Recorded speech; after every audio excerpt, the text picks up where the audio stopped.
What's up, everybody? Welcome back to another episode of Washed Up. I don't know if we told Tom that's the name of the show. We tend not to tell people because that's not why we're invited them. We don't feel that they're washed up. In a way, though, he's recently washed up. Things have changed for him. He's not the AD at BYU anymore. He was there for a long time. So many ties to BYU, which we're going to dive into. Playing there, coaching there. We were just talking about your stint there as a coach. And then, of course, being in the athletic department for as long as you were. Off air, he mentioned that we're his two favorite players of all time, which I didn't think he had to say, but it was super cool of him. But not really much of an introduction needed for Cougar fans. Tom Holmoe is here to chat with us, and we're super stoked. Thanks for being here. My pleasure. Always good to talk all things BYU. All things BYU. Well, we want to jump right into it. I mentioned you're not AD. This is a big transition in your life, right? Like this is something that consumed everything. And when we went to lunch a couple of weeks ago, you talked about it's different for your family too, right? Like this wasn't just a job you had. This was a lifestyle. This was a whole, all-encompassing, all hands on deck kind of a thing. And so, it has to be different. What has that transition been like for you? And what are you up to? I'm sure Cougar fans would like to know. It's been a good transition. I believe, and I always did as a player and coach, in roles. And you guys all know that. Like you learn to play the role that you've been given. And if you do well in that role, you can get a little bit better role. Yeah. And so like I just felt like I had a role as the AD at BYU. And it was a big role. But I saw that the future of that position, I don't think I was going to be able to fulfill that role to where BYU need to go in the future. I think right in the present, it was good. So good time to change. Change is everywhere in sport, even in athletic directors' roles. And so I made a change. And that change was predicated on me having a time to enjoy a different phase of my life. My wife and I want to go on a mission. We always have wanted to. Come on. Time to do that at a good time where we were fresh and invigorated. And I have 11 grandchildren. And so I want to dive into that. That's something that's really important to me. And so that's this new phase. So I'm off of second base and I'm on third base right now. That's great. Role as grandpa and all that. Let's go. That's a big time role. It is a great role, and I'm really loving it. Now, not to put you on the spot, let's hope you have all the higher up connections. You can go wherever you want. That's not going to happen. You're going to go where you're needed. I went to Italy, Rome. TJ went to Lyon, France. If you had to choose one of those missions, help us settle this debate, where would you go? I've been to both places. I've been to Lyon, but I've been to Paris. Okay. And I've been to Nice, France, which is that's the mission right there. That's the mission. So, man, those are two of my favorite places. I love my favorite country in the world thus far is Italy. Ooh. But it's not just Rome. It's kind of like everything. It's kind of like the United States. Every city or every state in the United States you go to is a little bit different. Yeah. And I'm sure that's the case in France. I just haven't had a chance to meander around. Yeah. France and Italy, you can't really go wrong, honestly. Both places. Are... Sure, TJ.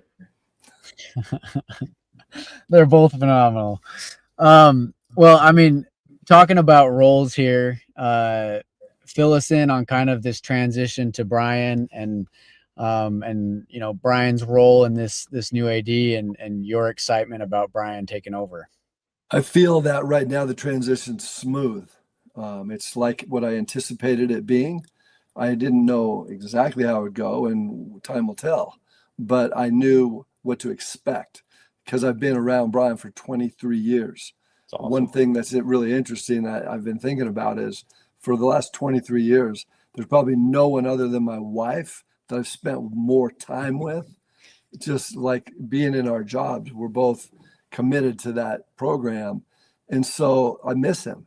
And I'm not in the office. I don't work there. Sure. I still love it, and I'm in. I go see I see games of all the sports, but I'm watching, and on occasion we'll talk on the phone, or occasion we'll go for a walk.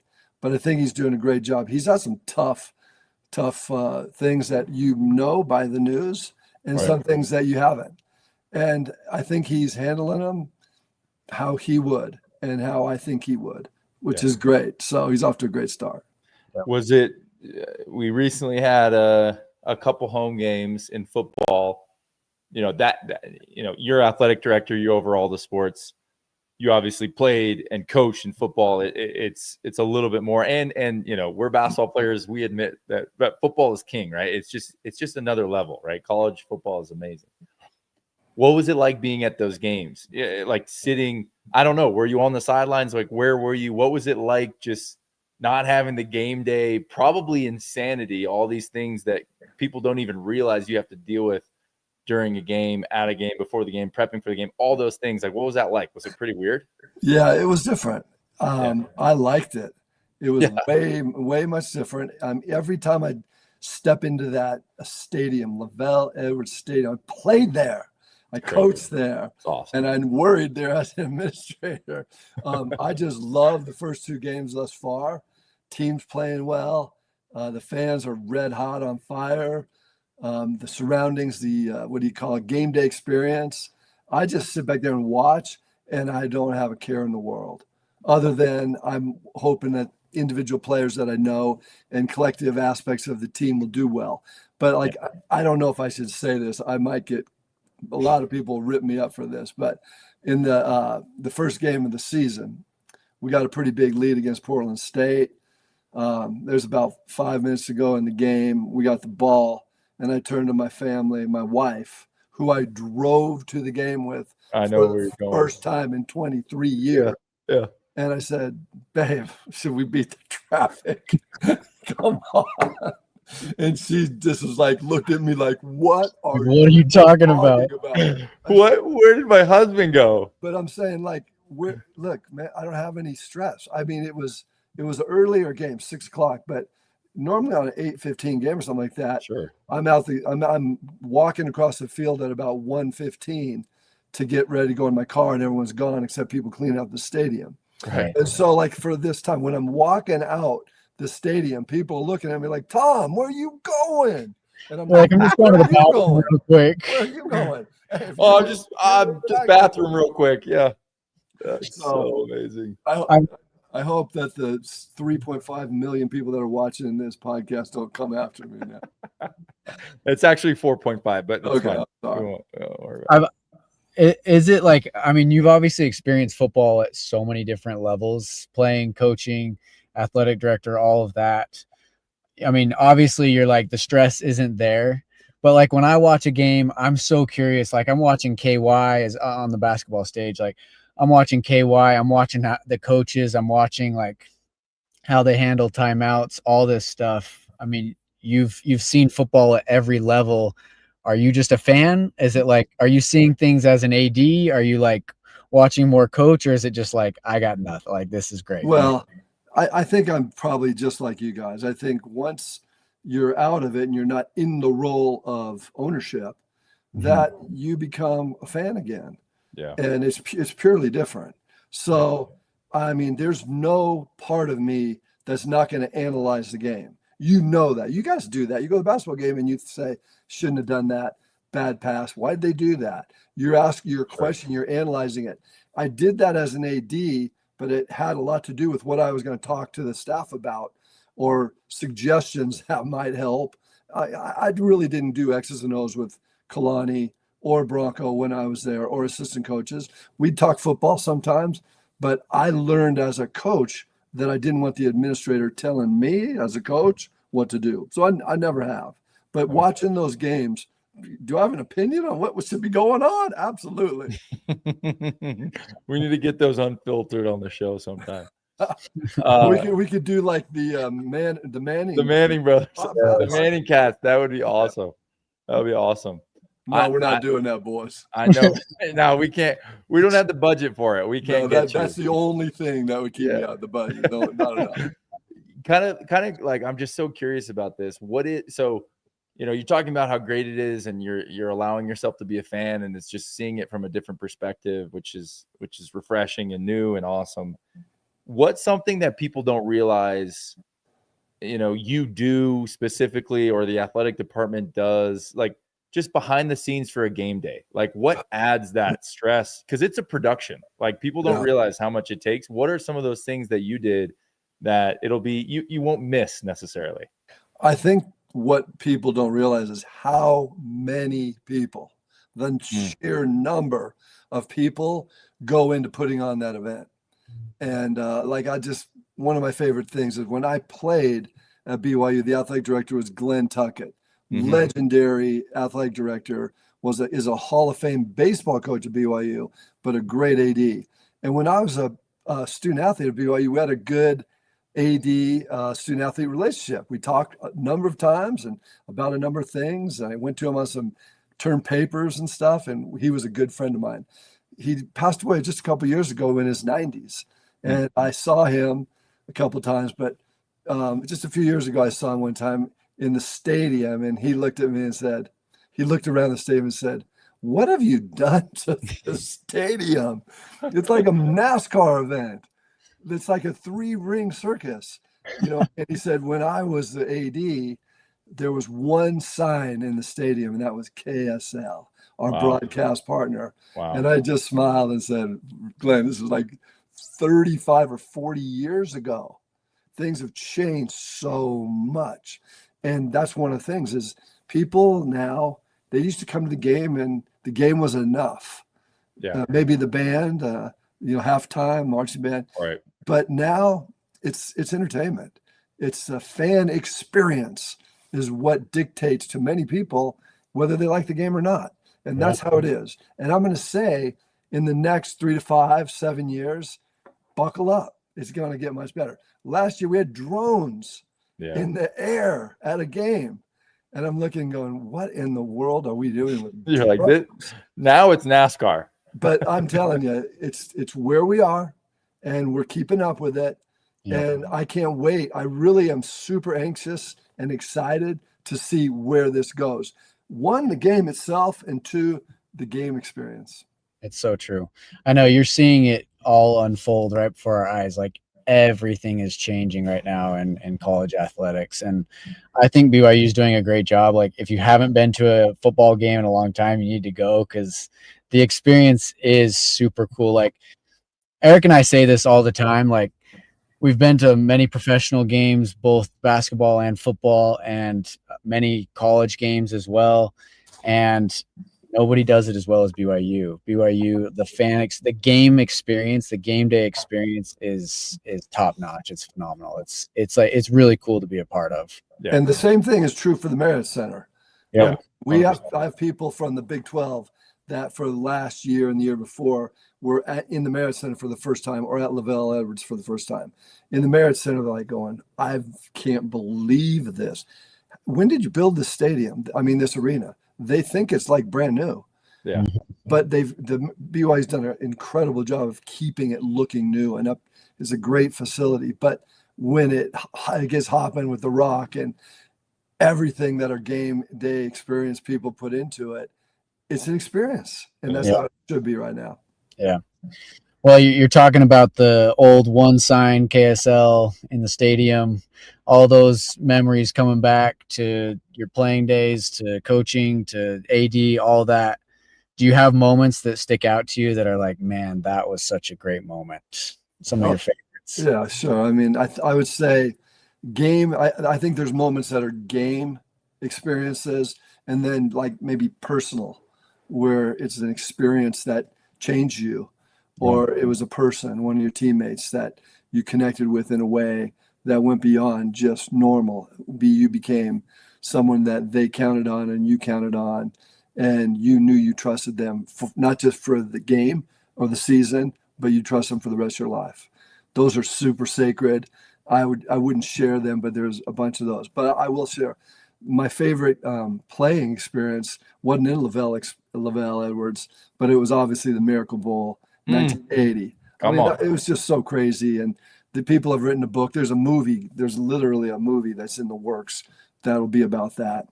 but that was fantastic. But my coaching experience was at Lavelle Edwards, and that was when we beat Miami, come in #1 team in the country. Yep. And it was what Ty Detmer's entree to his Heisman Trophy that year. He played flawlessly, and the team in the stadium. I'd never seen that stadium like that before. I've seen it since like that, but That's awesome. that was a terrific experience, and a lot of people have with both those games, the Miracle Bowl in San Diego, Holiday Bowl in '80, and the 1990 Miami game in Lavelle, where they come up. I love when people come up and go, "Hey, were you in that game?" Or and I just go, "Here comes a good story." And you could write books after books after books on people that were at those games. I mean, like you talk about the years that you were there as a player. I mean, you're approaching 50 years tied directly to BYU, right? Like obviously there were stops that were outside, but I'm sure you kept in touch. I'm sure there were ways that you were still connected, right? Like as alumni are. Oh yeah. I mean, you've really seen it all, so it's cool to hear that. I gotta know who's playing you in the movie. If it's not Brad Pitt, I'd be pissed. I think it would have been Pee Wee Herman if he was still alive. That's good.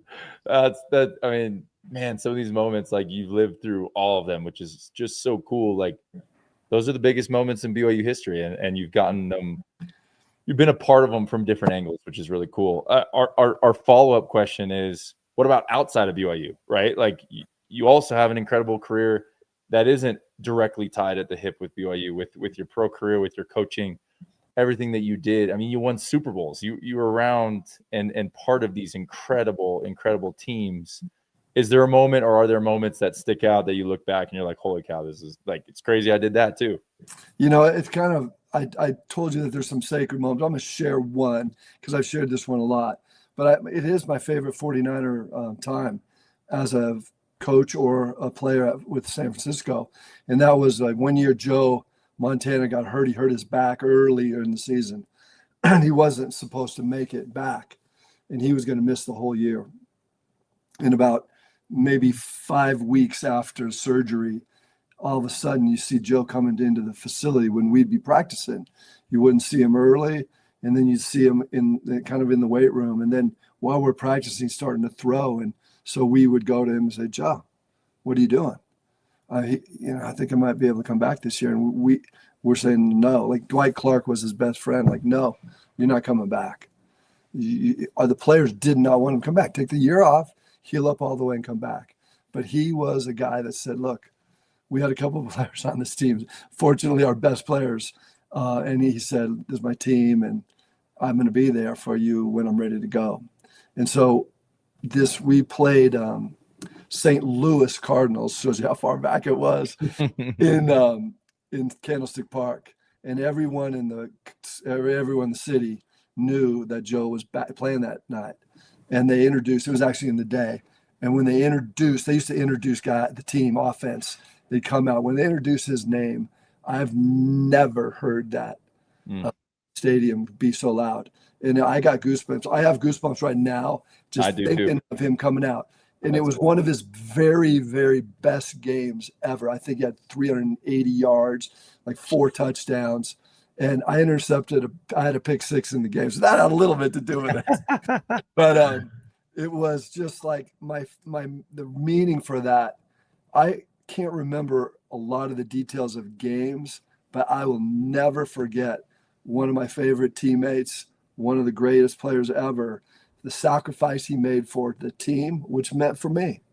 Mm-hmm. And I have carried that with me for decades now, that you have to sacrifice, you have to give as a player on a team if you want to be great. And during that period of time, I can tell you story after story after story how our very best players sacrificed for the team. That's really cool. Man, that's cool. I know. Thank you for sharing. Yeah, that's such a cool story. Sports are like the greatest life lessons teacher of all time. It's like you just learn and grow so much through sports. I know. I wish we could sit here for hours and just tell. Well, why not? Let's go. Is there a time limit on this show? No. we know you're busy, and we also got to save ourselves so we can come back in a couple months and get Okay, you. We can't let's do it. drag it on for too long. That's how it works. At the next home game, we're just going to send somebody to your row. We're going to get you mic'd up. We'll do the Manning cast. It'll be great. Don't even worry. On the way out the door, I just want to say I remember my daughter was your era, and she wanted to see y'all play in high school. So I went to a Lone Peak game at the gym to see y'all play back then. And so I've known you while you were a Cougar, but I knew you before that when you were Knights. And I love the fact that you two are still together, teammates, kicking it, getting after it, and doing great work. So it really warms my heart to see y'all still together. We appreciate that, Tom. We're still kind of friends, you know. Yeah, kind of. A little bit. No, but we appreciate you, Tom. We look up to you. It's been great having you on our show. It was great getting lunch a couple weeks ago, and we really appreciate you, and we hope to have you on again soon. Let's do it. Good luck, boys. Go Cougars. Thanks, Cougars. Tom. We'll see you Bye-bye. soon. All right. What a guy. What a homie. I just it's like you just don't even realize, like, you know, I take for granted like the relationships I have, you know, like it's crazy that I know Tom Holmoe, you know what I mean? Like, and it's crazy that BYU had Tom Holmoe at the helm, like Super Bowls, Joe Montana, like as big as it gets. And he's not just some like blip part of it. Like pick six. That's crazy. He probably picked off a Hall of Fame quarterback. You know what I mean? Like all the time, every day. Why not? And so like you just like hearing him talk and then being able to boil it down. Like, I also just think it's cool. Like, man, like what kind of perspective this man has when he's won Super Bowls again. And he's like, what are some of my most sacred moments? Like, just seeing the sacrifice of our leaders. Like, it's not, oh yeah, for me, I'm like, of course he's going to say the championship banquet where he gets his ring, or they're honored at halftime of their first game or before the first game or whatever, right? Like, it wasn't like a moment of recognition. It was just like seeing other people and how they moved and how they led. That's just really cool. Tom's the man. Yeah, there's so many moments in sports that are like that when you're with a team 24/7, and it's like, you know, in a basketball season, you're really playing games from like November to March, maybe October to March, but you're together from like March to March. You know, It's like we're grinding in the weight room, we're in off-season workouts, we're doing all this stuff, and like it's not just something where you can be like those emotions he's talking about. You could tell Tom was like getting emotional about those moments. Like it's such a big moment, and to me, those moments come from like, literally, like we've been up at 5 a.m. every day this summer. We're grinding. Then this moment happens in the season, and it's like, oh yeah, we actually care about team more than self. And it just is like, it is emotional. It's like there's something about being on a team that just transcends everything else. It's so beautifully put. It's unbelievable. The poet. Do you remember? I'll give you one of my. It's hard to pinpoint one, but we'll finish with this. Do you remember a moment in your career where you first felt that? So, like for me, I feel like my whole life changed, and I've talked about this on lots of shows. Just being at the small school that I was, and basketball not being on the radar like it was at that point. It wasn't like I wasn't living for it. You know what I mean? Like it was just kind of like, yeah, I like playing sports. I play every sport. It's fun. Yeah. But I remember my freshman year, we had a game. I'm at Waterford. We're playing North Summit in Camas, and our big guy, I'm the backup center. I'm like the first guy off the bench, because our big guy, big 6'9" guy, you can imagine in 2A dominated. He went and played at the U, and then transferred. I think he ended up at Slick, and then transferred to one of the Cal schools. Anyways, good player. But Neil was in foul trouble, so I got in, and it was like a big game. You know, it was like we were number 2 and 3 or 1 and 2 or 1 and 3, something like that in region. And like, I played well. I got some rebounds, got a couple buckets, and like the celebration in the locker room. And I felt like I was actually a part of it. It was like life-changing. I know that sounds so ridiculous, but I was like, holy cow, this is so fun. And it was because of what you just said. Like, we struggled in the fall, right? And our practices were hard. Like, we had a coach who played at a high level. He played at the U. I think he played for Majerus. Like, so he knew kind of what it took, and he instilled these principles in us, but we just loved each other, and we had worked so much together. And so, like, man, as a 15-year-old, it was like, dang, this is infectious. You know what I mean? So I don't know. Do you have a moment like that? It's probably kind of hard. Yeah, no, there are tons, and it really is like Tom said. There are some that are just like, it's like sacred almost. You know, Yeah, seriously. These are moments that are special. But like, I remember we had a couple guys in high school that were seniors that had been through the program, that had like, I mean, in Quincy's program, it's like if you're a senior, you've been through some stuff. Yeah, for sure.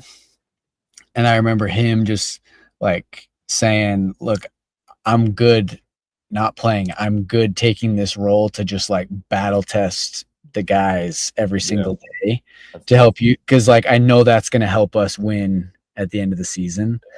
And it's like, man, this is your senior year. Like, you've worked so hard to get to this point, and it's like, you're good just to say, I'm going to make sure that you guys are ready to play every single day. Like, I know that's my role. And like, at the end of a year, it's like, you look back, and that is such a crucial part of success, because it's so easy for teams to crumble, and so easy for one guy to be a cancer. And it's so easy to break down teams. But when you have guys like that, it's like, holy cow, like, you're not going to get the recognition or anything, but you are an integral part of this team. Yeah, that's pretty dope. So that's pretty dope. That, I mean, we talk about it every day. Like, sports are they're just the best. Like, you know, you don't have to play college. You don't even have to play like at a high level high school. Like I said, like I had life-changing experiences at a small school. Right. I just think it's like learning that, right? Even if it's just the smallest version of what you just described or what I described, like just getting a collective win and buying into something, I think is just really cool. And which is why we're going to force our kids into sports. And that's right. And if they aren't in the Olympics, I'll disown them. But that's a different story, right? That's like, our next podcast. Yeah, that's our next podcast, which is Unhinged Parents. But yeah, Tom's fantastic, man. Like, again, like, I think Brian came on the podcast in July, right? Yeah. And he's like, we have the best of the best, right? Like, Kalani is the best in the country. Yeah. KY is the best in the country. You go down the line. Those aren't the only two, right? Like, Heather Holmstead and Diljit Taylor. Like, these are incredible coaches that are sought after, right? That are at like the pinnacle of their sport, and we just get them, right? And it's not always perfect, and so I think we take it for granted. But like, Tom Holmoe's right; he's right in that. He's the best of the best. Yeah. He played in the NFL. He was what was it? A 4th round pick. He won conference championship every single year while playing at BYU. Like, he was not used to losing. Super Bowls, everything, right? And we got him as AD, right? So, and he didn't. You know, we're spoiled at BYU. I think it's unique and creates unique challenges and hurdles as well. But it also I don't know. There's really talented people that want to be in Provo, and honestly, I just think the shifting landscape is totally in our favor because of all that talent.